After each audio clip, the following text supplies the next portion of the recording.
orang dengan kepribadian borderline ini sangat takut ya akan kesendirian ya, sangat takut ditinggalkan ya. Cirinya ini apa ya? Jadi gangguan kepribadian borderline itu biasanya suatu pola perilaku yang ditandai di mana terjadinya ketidakstabilan emosi ini yang dominan. Lalu ketidakmampuan untuk membina hubungan sosial yang akrab ya dengan orang lain ya. Nah, kalau self harm sendiri nih, Dok, apakah semua orang dengan gangguan kepribadian ambang itu pasti melakukan self harm? Halo teman baik semua, selamat datang di Dialog Jiwa bersama saya Ardan dan Dr. Yudi di Diskoria 88. Apa kabar, Dok? Baik dan Mantap ya, Dok ya. mantap jiwa ya. Nah, sebelumnya saya mau perkenalan diri dulu nih karena udah lama nggak ngisi Dialog Jiwa. Jadi mungkin teman-teman pada lupa, saya mau perkenalan diri dulu. Saya dari komunitas teman baik dan saya juga penyintas bipolar dan borderline personality disorder atau gangguan kepribadian ambang. Nah, ini nyambung juga sama topik kita, yaitu apa itu borderline personality disorder. Tapi sebelumnya saya pengen Dr. Yudi memperkenalkan diri dulu nih. Gimana, Dok? Halo dan halo semua, saya Dr. Yudi Kurniawan ya, saya psikiater, saya tergabung di komunitas teman baik ya. Dan kebetulan Dr. Yudi juga salah satu pembina dari komunitas kawan borderline personality disorder ya, Dok ya. Udah berapa lama ya, Dok ya? Udah ada sebulan, 2 bulan ya? Iya, kurang lebih 2 bulanan kurang ini. lebih 2 bulan ya. Iya. Nah, topik kita balik lagi adalah apa itu borderline personality disorder atau biasa disebut gangguan kepribadian ambang ya kalau bahasa Indonesianya ya, Dok ya. Nah, mungkin teman-teman banyak yang belum familiar dengan gangguan kepribadian ambang. Soalnya jarang dibahas juga ya, Dok ya. Iya. Mungkin paling banyak bipolar, gangguan suasana mood, gangguan mood ya, gangguan suasana hati. Iya. Iya. Mungkin bisa diceritakan dikit, Dok, mengenai apa itu gangguan kepribadian ambang. Iya, mungkin nih masih agak jarang didengar ya. Gangguan kepribadian borderline atau yang sering disebut juga dalam bahasa Indonesianya gangguan kepribadian ambang. Padahal belakangan ini dalam praktek klinis sehari-hari, nah cukup banyak nih kita jumpai ternyata yang datang itu orang dengan salah satunya gangguan kepribadian ambang ya. Nah, sebelum kita mulai nih tentang apa nih gangguan kepribadian ambang, kita lihat dulu nih kepribadian itu apa ya. Ya, jadi kepribadian itu gimana kitanya seseorang itu bisa berinteraksi dengan orang lain ya. Lalu gangguan kepribadian apa ya? Jadi berarti ada suatu gangguan nih sehingga interaksi dengan orang lainnya ini jadi tidak berjalan dengan baik ya. Jadi ada banyak nih jenis gangguan kepribadian. Nah, dan salah satu jenisnya yang kita akan bicarakan saat ini adalah gangguan kepribadian borderline atau ambang ya. Ya, cirinya ini apa ya? Jadi gangguan kepribadian borderline itu biasanya suatu pola perilaku yang ditandai di mana terjadinya ketidakstabilan emosi ini yang dominan. Lalu ketidakmampuan untuk membina hubungan sosial yang akrab ya dengan orang lain ya. Lalu ada juga nih ditandai dengan perilaku self harm ya, atau perilaku yang melukai atau membahayakan diri sendiri. Nah, jadi ada tanda-tanda itu yang biasanya cukup banyak atau sering dijumpai pada gangguan kepribadian tipe ambang ini. Oh iya. Nah, kalau self harm sendiri nih, Dok, apakah semua orang dengan gangguan kepribadian ambang itu pasti melakukan self harm? Ya. Kalau kita cerita pastinya, ya ini dari suatu data, ya memang dia ada salah satu dari gejala ya, atau dalam dunia psikiatri itu untuk menentukan dia mengalami suatu diagnosis tertentu, kita ada kriteria diagnosisnya. Ya, dia masuk nih dalam salah satu kriteria diagnosisnya. Tetapi apakah semua orang dengan kepribadian ambang itu pasti ada perilaku self harm-nya? Nah, ternyata nggak mesti semuanya. Ternyata cuman ini sebagian besar ya, ada nih perilaku merusak diri, ada self harm-nya. Yang dikatakan hampir 70% orang dengan kepribadian ambang melakukan suatu self harm dengan berbagai bentuknya. Oh gitu. Nah, berarti kalau misalnya saya ketemu teman yang dia bilang dia udah didiagnosa bipolar dan dia ada self harm juga, apakah bisa dibilang kalau dia borderline juga? Nah, Untuk kita bilang orang itu mengalami ini suatu gangguan kepribadian borderline, kita mesti lihat dulu, nggak hanya dari self harm-nya saja. Oke. Jadi ada yang kita cerita tadi ya, ada kriteria diagnosisnya. Kalau menurut yang namanya salah satu nih kiblatnya misalnya DSM-5 gitu yang biasanya dipakai untuk mendiagnosis. Ada 9 kriteria diagnosis di mana mesti terpenuhi 5 diantaranya, baru nih kita bisa mengatakan orang tersebut mengalami suatu gangguan kepribadian borderline. Oh Ya, gitu. seperti itu. Kira-kira kalau 9-nya itu apa aja ya dok ya? Iya. Nah, ini yang kita bahas, mungkin kita bahas ciri-cirinya ya kali ya. Apa sih ciri-cirinya orang mengalami gangguan kepribadian borderline ya? Iya. Ya, yang pertama tentu tadi ya, jadi ada hambatan ya untuk membina hubungan sosial atau hubungan interpersonal dengan orang lain itu dengan baik ya. Nah, jadi dia sangat mudah akrab nih dengan orang biasanya ya kan. Tetapi cepat juga akhirnya mudah menjadi apa namanya ya, memusuhi atau merendahkan orang tersebut. Jadi ada perilaku yang seperti itu ya. Nah, jadi itu yang mengakibatkan kadang pasangan atau orang terdekatnya jadi agak kesulitan juga untuk menerima ketika terjadi perubahan yang begitu cepat itu. Iya. Ya. Lalu ada juga nih perilaku-perilaku impulsif yang sering terjadi. Ya, jadi perilaku impulsif itu apa? Jadi ada kecenderungan untuk melakukan suatu tindakan tanpa memikirkan akibat atau resikonya yang terlebih dahulu. Nah, jadi ada tiba-tiba dilakukan nih tanpa berpikir nih, nanti jadinya gimana gitu ya. Jadi ada perilaku impulsifnya. Nah, lalu berikutnya orang dengan kepribadian borderline ini sangat takut ya akan kesendirian ya, sangat takut ditinggalkan ya. Iya. Ya, dia selalu merasa kesepian. Dia tidak bisa mengelola rasa kesepian tersebut sehingga dia akhirnya menjadi takut untuk ditinggalkan. Ya, jadi ketika misalnya ada orang terdekatnya atau mungkin pasangannya yang nggak mengangkat telepon atau janjinya nggak ditepatin, nah itu bisa menjadi suatu stresor yang luar biasa bagi orang yang memiliki ciri kepribadian borderline. Nah, jadi rasa takut kesepian, rasa takut ditinggalkan tersebut memicu perilaku tersebut. Nah, lalu berikutnya juga ada perubahan suasana hati atau mood yang cepat ya.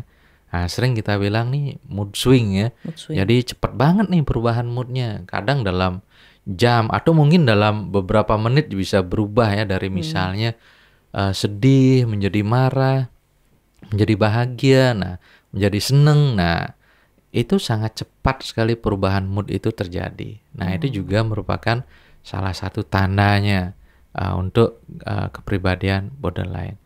Nah, lalu berikutnya adalah sering juga nih ada yaitu tadi ya perilaku self harm ya. Iya. Nah, jadi ada nih perilaku-perilaku yang melukai diri, perilaku yang membahayakan diri yang cenderung dilakukan berulang ya. Nah, itu. Jadi untuk apa melakukan perilaku ini?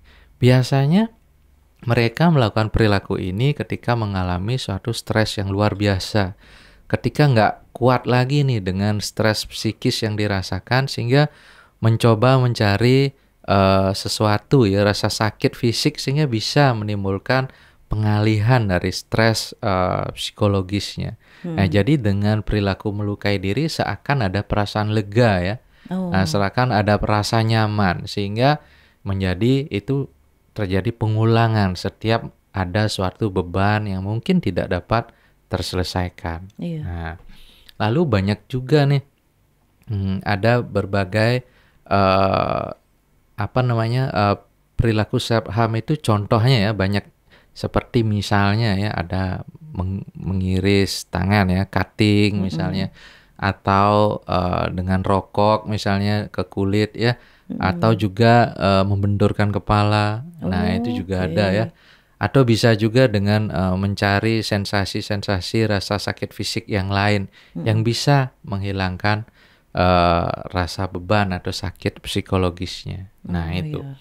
Nah, beberapa literatur juga mengatakan kalau orang dengan kepribadian borderline itu cenderung merasa lebih nyaman nih dengan kadang dengan binatang peliharaan, atau lebih nyaman dengan boneka, atau dengan benda-benda mati lainnya. Jadi ada kenyamanan di sana yang mereka dapatkan. Dan semua gejala-gejala tersebut tadi tentunya menimbulkan gangguan dalam fungsi dan kehidupannya dia.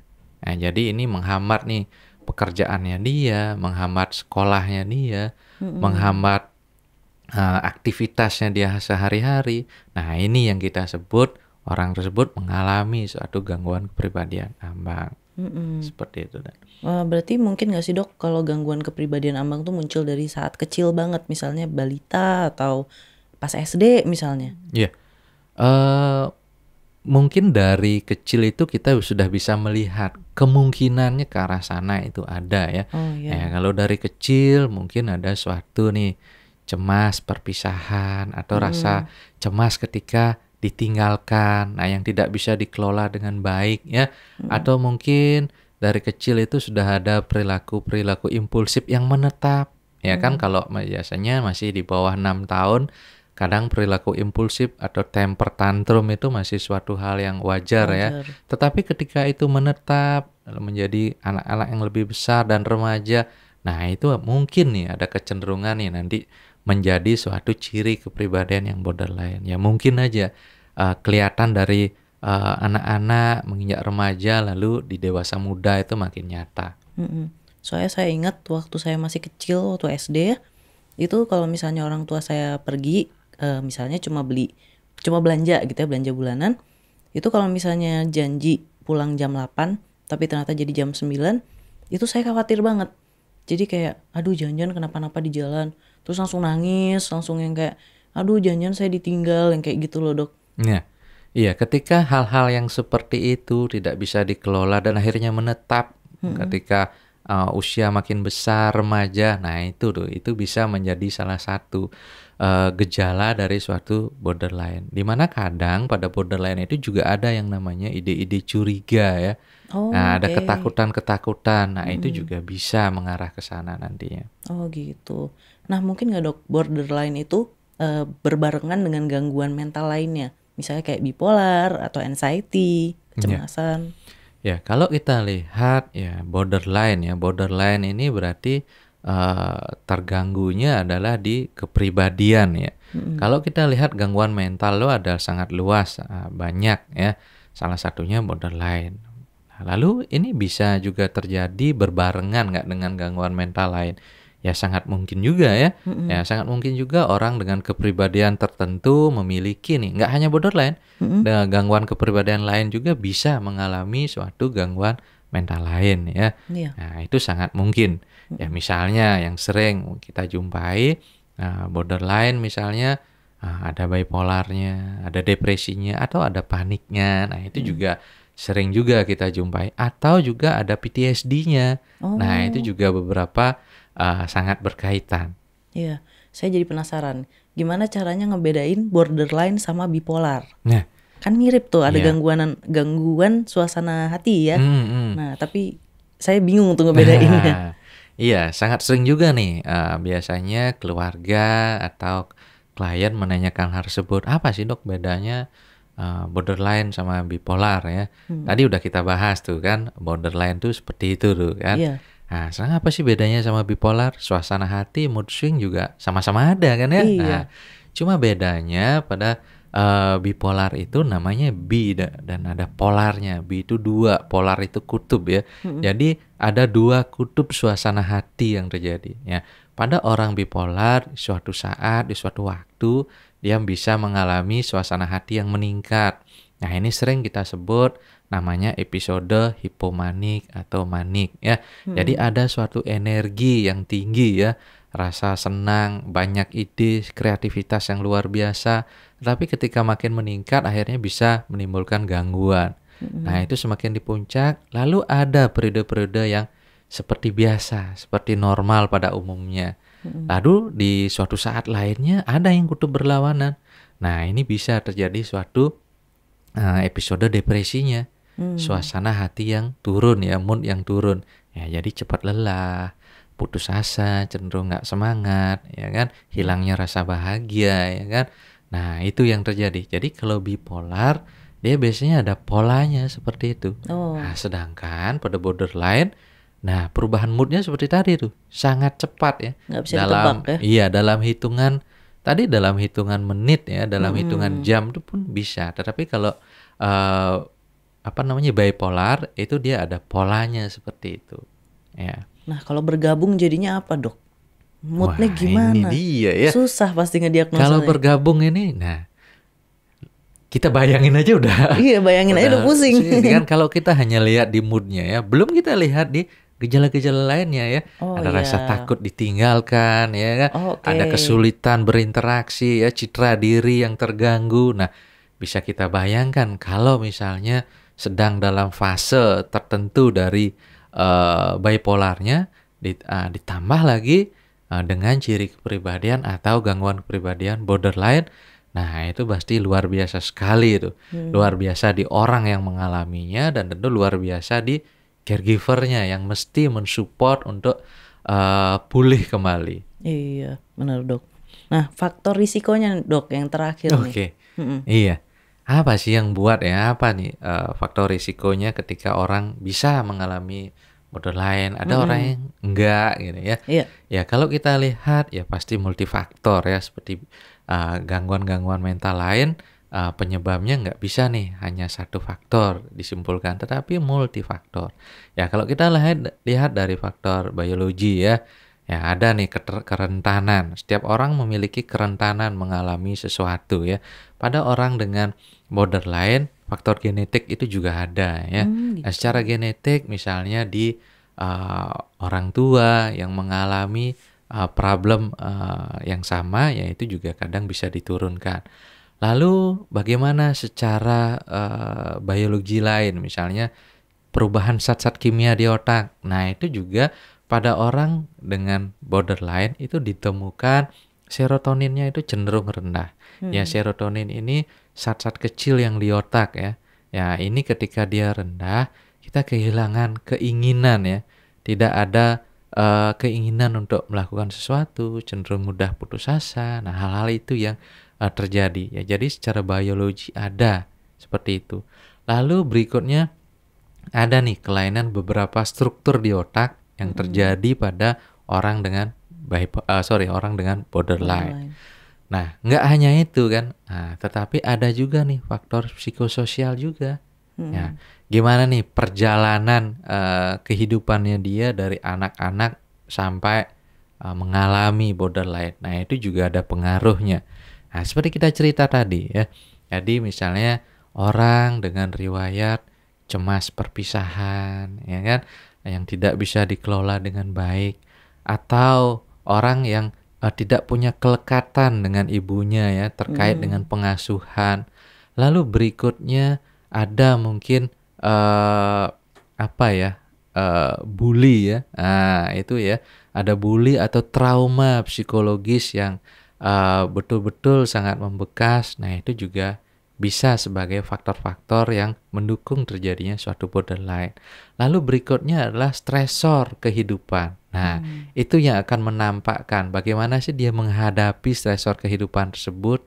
Nah, ketika stresor itu ada, biasanya itu tuh yang menampakkan, kelihatan nih makin gejala-gejala, ciri-ciri suatu borderline-nya. Berarti multifaktor ya, nggak faktor tunggal gitu ya. Nah, kita nanti ngebahas nih, Dok, di episode kedua tentang rangkaian bincang borderline ini. Nanti di episode 2 tapi ya. Itu kita akan membahas tentang cara mengatasinya dan ada studi kasus juga. Nah, untuk saat ini saya berterima kasih dulu sama Dr. Yudi karena udah mengisi episode 1 ini. Dan terima kasih juga untuk teman baik semua yang udah menonton. Acara ini didukung. Didukung oleh komunitas teman baik, komunitas kawan BPD, dan juga Diskoria 88. Oke, sampai ketemu lagi di episode 2 ya. Bye-bye.